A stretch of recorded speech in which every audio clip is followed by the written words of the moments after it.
The Little Mermaid, Part 3. The little mermaid had never been this way before. This road to the sea witch, neither flowers nor grass grew there. Nothing but bare grey sandy ground stretched out to the whirlpool, where the water, like foaming mill wheels, whirled round everything that it seized and cast into the fathomless deep. For a long distance, the only road lay right across a quantity of warm, bubbling mire, called by the witch her turf moor. Beyond this stood her house, in the centre of a strange forest, in which all the trees and flowers were polypi, half animals and half plants. They looked like serpents, with 100 heads growing out of the ground. The branches were long, slimy arms, with fingers like flexible worms, moving limb after limb from the root to the top. All that could be reached in the sea they seized upon and held fast, so that it never escaped from their clutches.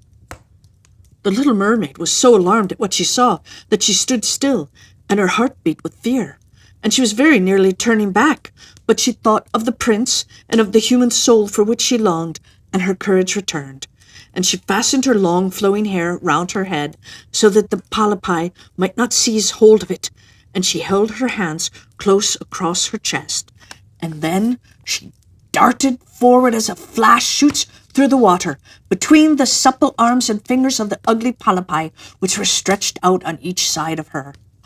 She saw that each held in its grasp something it had seized upon with its numerous little arms, as if they were iron bands. The white skeletons of human beings who had perished at sea and had sunk down into the deep waters. Skeletons of land animals, oars and rudders and chests of ships were lying tightly grasped by their clinging arms. She now came to a space of marshy ground in the wood, where there was a large, fat group of water snakes rolling in the mire and showing their ugly, drab-coloured bodies. In the midst of this spot stood a house built with the bones of shipwrecked human beings, and there sat the sea witch, allowing a toad to eat from her mouth, just as people sometimes feed a canary with a piece of sugar. She called the ugly water snakes her little chickens, and allowed them to crawl all over her. "I know what you want," said the old sea witch. "It's very stupid of you, but you shall have your way, and it will bring you to sorrow, my pretty princess. You want to get rid of your fish's tail, and have 2 supports instead of it, like human beings on earth, so that the young prince will fall in love with you, and that you may have an immortal soul." And then the witch laughed so loud and disgustingly that the toad and the snakes fell to the ground and lay there wiggling about. "You are but just in time," said the witch, "for after sunrise tomorrow I should not be able to help you till the end of another year. I will prepare a drink for you, with which you must swim to land tomorrow before sunrise, and sit down on the shore and swallow it. Your tail will disappear and shrink up into what mankind calls legs, and you will feel great pain, as if a sword were passed through you, but all who see you will say that you are the prettiest little human being they ever saw. You will still have the same floating gracefulness of movement, and no dancer will ever tread so lightly, but at every step you take it will feel as if you were treading upon sharp knives, and that the blood must flow. If you will bear all this, I will help you." "Yes, I will," said the little princess in a trembling voice, as she thought of the prince and the immortal soul. "But think again," said the witch, "for when once your shape has become like a human being, you can no more be a mermaid. You will never return through the water to your sisters or to your father's palace again, and if you do not win the love of that prince, so that he is willing to forget his father and mother for your sake, and to love you with his whole heart, and allow the priest to join your hands, that you may be man and wife, then you will never have an immortal soul. The first morning after he marries another, your heart will break, and you will become foam on the crest of the waves." "I will do it," said the little mermaid, and she became pale as death. "But I must be paid also," said the witch, "and it is not a trifle that I ask. You have the sweetest voice of any who dwell here in the depths of the sea, and you believe that you will be able to charm the prince with it also.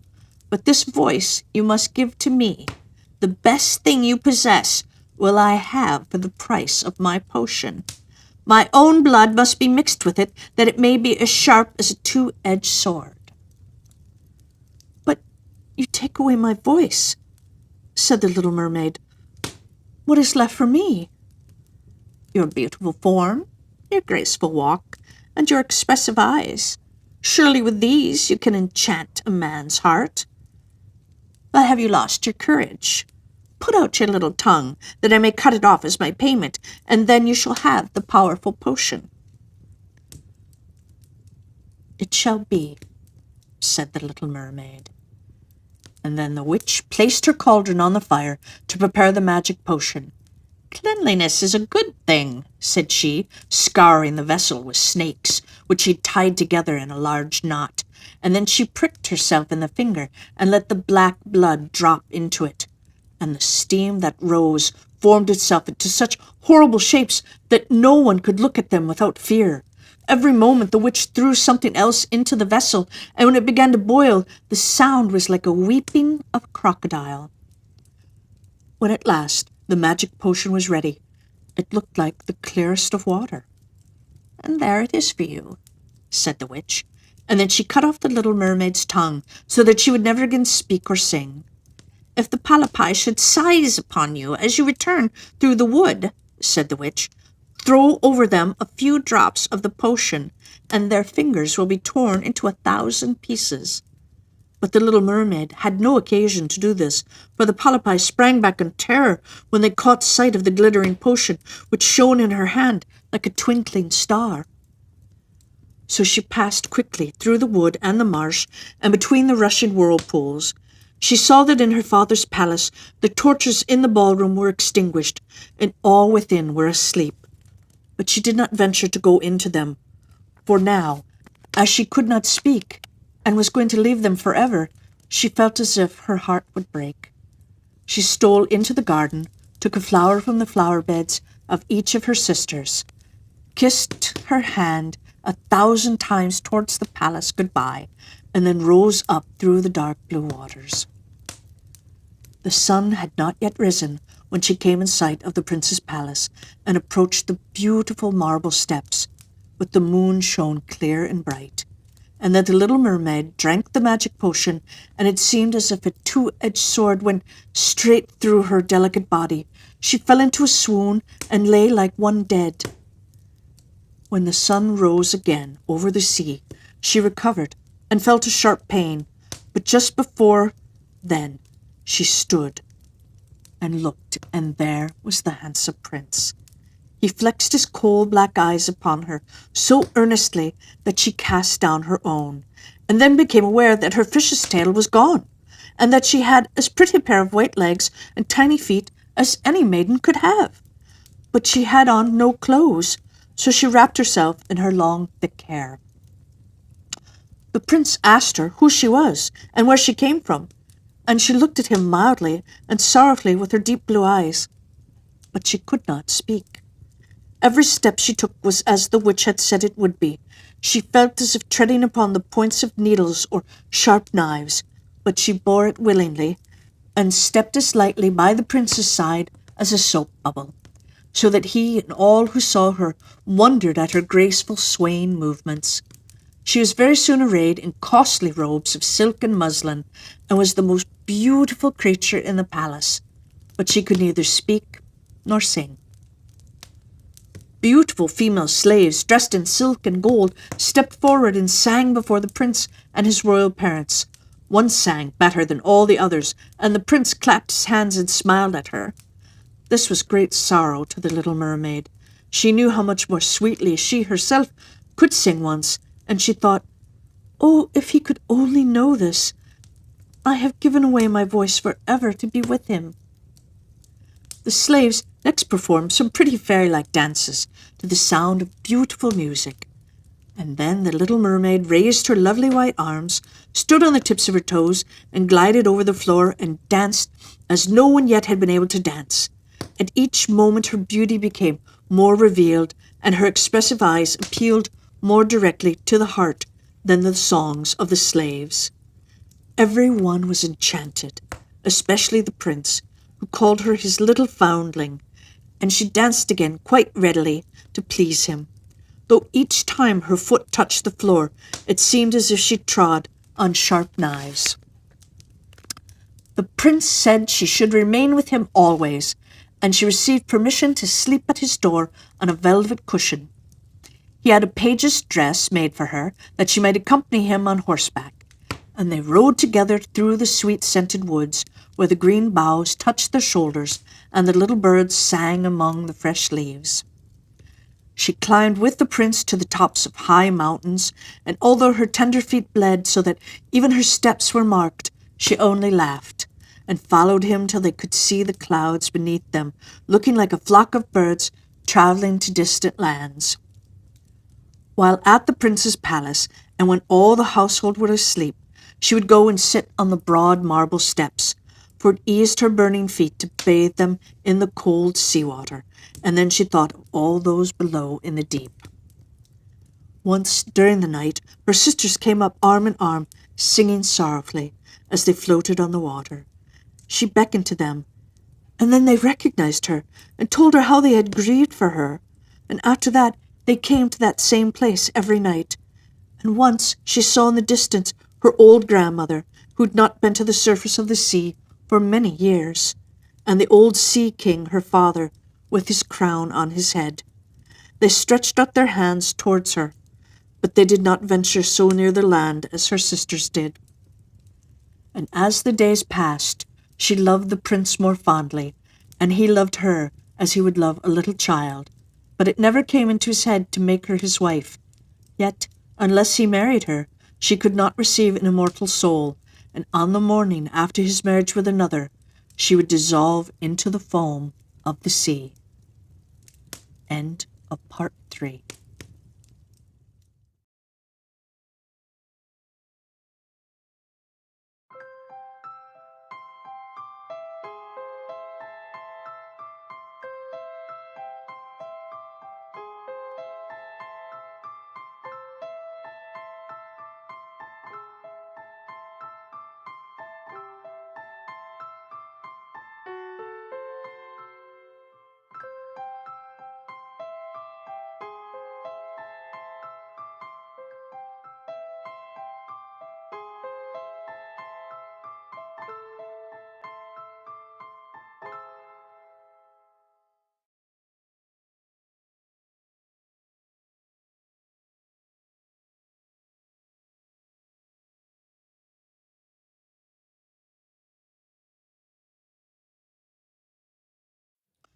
The Little Mermaid, Part 4.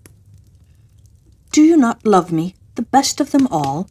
The eyes of the little mermaid seemed to say, when the prince took her in his arms and kissed her forehead. Yes, you are dear to me, he said, for you have the best heart, and you are the most devoted to me. You are like a young maiden whom I once saw, but whom I shall never meet again. I was in a ship that was wrecked, and the waves cast me ashore near a holy temple, where several young maidens performed the service. The youngest of them found me on the shore, and saved my life. I saw her but twice, and she is the only one in the world whom I could love.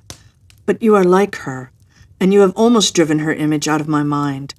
She belongs to the holy temple, and my good fortune has sent you to me instead, and we will never be parted. Ah, he knows not that I was the one who saved his life, thought the little mermaid. I carried him over the sea to the wood where the temple stands. I sat beneath the foam and watched till the human beings came to help him. I saw the pretty maiden that he loves better than he loves me. And the mermaid sighed deeply, but she could not shed tears. He says the maiden belongs to the holy temple, therefore she will never return to the world, and they will meet no more while I am by his side, and see him every day, and I will take care of him, and love him, and give up my life for his sake. Very soon it was said that the prince must marry, and that the beautiful daughter of a neighboring king would be his wife, for a fine ship was being fitted out. Although the prince gave out that he merely intended to pay a visit to the king, it was generally supposed that he really went to see his daughter. The little mermaid smiled and shook her head. She knew the prince's thoughts better than any of the others. "I must travel," he said to her. "I must see this beautiful princess. My parents desire it, but they will not make me bring her home as my bride. I cannot love her. She is not like the beautiful maiden in the temple whom you resemble. If I were forced to choose a bride, I would rather choose you, my silent foundling, with your expressive eyes." And then he kissed her rosy mouth, played with her long waving hair, and laid his head on her heart, while she dreamed of human happiness and an immortal soul. "You're not afraid of the sea, my silent child?" said he, as they stood on the deck of the noble ship which was to carry them to the country of the neighboring king. And then he told her of storm and of calm, and of strange fishes in the deep sea beneath them, and of what the divers had seen there, and she smiled at his description, for she knew better than anyone what wonders there were at the bottom of the sea. In the moonlight, when all on board were asleep, excepting the man at the helm who was steering, she sat on the deck, gazing down through the clear water. She thought that she could distinguish her father's castle, and upon it her aged grandmother, with the silver crown on her head, looking through the rushing tide at the keel of the vessel. And then her sisters came up on the waves and gazed at her mournfully, wringing their white hands. She beckoned to them and smiled, and wanted to tell them how happy and well off she was. But the cabin boy approached, and when her sisters dived down, he thought it was only the foam of the sea which he saw. The next morning the ship sailed into the harbour of a beautiful town belonging to the king, whom the prince was going to visit. The church bells were ringing, and from the high towers sounded a flourish of trumpets, and soldiers with flying colours and glittering bayonets lined the rocks through which they passed. Every day was a festival. Balls and entertainment followed one another. But the princess had not yet appeared. People said that she was being brought up and educated in a religious house, where she was learning every royal virtue. At last she came.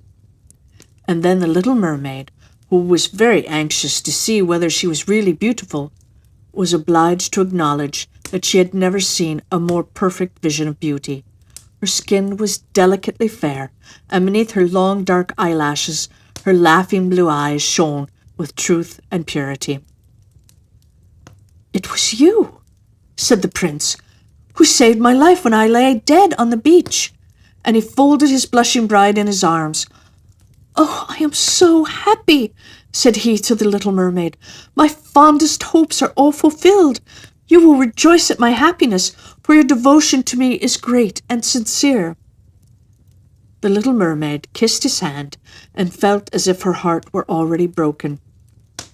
His wedding morning would bring death to her, and she would change into the foam of the sea. All the church bells rung, and the heralds rode about the town proclaiming the engagement. Perfumed oil was burning in costly silver lamps on every altar. The priests waved the censers, while the bride and bridegroom joined their hands and received the blessing of the bishop. The little mermaid, dressed in silk and gold, held up the bride's train. But her eyes heard nothing of the festive music, and her eyes saw not the holy ceremony. She thought of the night of death which was coming to her, and of all she had lost in the world. On that same evening, the bride and bridegroom went on board the ship. Cannons were roaring, flags were waving, and in the center of the ship a costly tent of purple and gold had been erected. It contained elegant couches for the reception of the bridal pair during the night, and the ship, with swelling sails and a favorable wind, glided away smoothly and lightly over the calm sea. When it grew dark, a number of colored lamps were lit, and the sailors danced merrily on the deck. The little mermaid could not help thinking of her first rising out of the sea, when she had seen similar festivities and joys, and she joined in the dance, poised herself in the air as a swallow when he pursues his prey, and all present cheered her with wonder. She had never danced so elegantly before. Her tender feet felt as if cut with sharp knives, but she cared not for it. A sharper pang had pierced through her heart. She knew this was the last evening she should ever see the prince, for whom she had forsaken her kindred and her home. She had given up her beautiful voice and suffered unheard of pain daily for him, while he knew nothing of it. This was the last evening that she would breathe the same air with him, or gaze on the starry sky and the deep sea. An eternal night, without a thought or a dream, awaited her. She had no soul, and now she could never win one. All was joy and gaiety on board the ship till long after midnight. She laughed and danced with the rest, while the thoughts of death were in her heart. The prince kissed his beautiful bride, while she played with his raven hair, till they went arm in arm to rest in the splendid tent. Then all became still on board the ship. The helmsman, alone awake, stood at the helm. The little mermaid leaned her white arms on the edge of the vessel and looked towards the east for the first blush of morning, for that first ray of dawn that would bring her death. She saw her sisters rising out of the flood. They were as pale as herself, but their long beautiful hair waved no more in the wind and had been cut off. "We have given our hair to the witch," said they, "to obtain help for you, that you might not die tonight. She has given us a knife, and here it is. See, it is very sharp. Before the sun rises, you must plunge it into the heart of the prince. When the warm blood falls upon your feet, they will grow together again and form into a fish's tail, and you will be once more a mermaid, and return to us to live out your 300 years before you die and change into the salt sea foam. Haste, then, or you must die before sunrise. Our old grandmother moans so for you, that her white hair is falling off from sorrow, as ours fell under the witch's knife. Kill the prince, and come back. Hasten. Do you not see the first red streaks in the sky? In a few minutes the sun will rise, and you must die." And then they sighed deeply and mournfully and sank down beneath the waves. The little mermaid drew back the crimson curtain of the tent and beheld the fair bride with her head resting on the prince's breast. She bent down and kissed his fair brow, and then looked at the sky in which the rosy dawn grew brighter and brighter, and then she glanced at the sharp knife, and again fixed her eyes on the prince, who whispered the name of his bride in his dreams. She was in his thoughts, and the knife trembled in the hand of the little mermaid, and then she flung it far away from her into the waves. The water turned red where it fell, and the drops that spurted up looked like blood. And she cast one more lingering, half-fainting glance at the prince, and then threw herself from the ship into the sea, and thought her body was dissolving into foam. The sun rose above the waves, and its warm rays fell on the cold foam of the little mermaid, who did not feel as if she were dying. She saw the bright sun, and all around her floated hundreds of transparent, beautiful things. She could see through them the white sails of the ship and the red clouds in the sky. Their speech was melodious, but too ethereal to be heard by mortal ears, as they were also unseen by mortal eyes.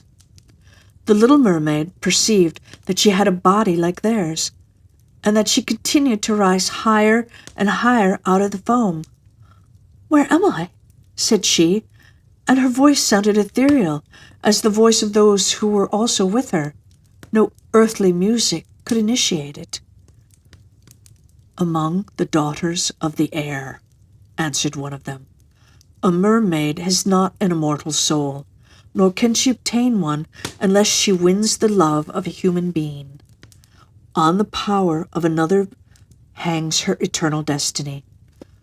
But the daughters of the air, although they do not possess an immortal soul, can by their own deeds procure one for themselves.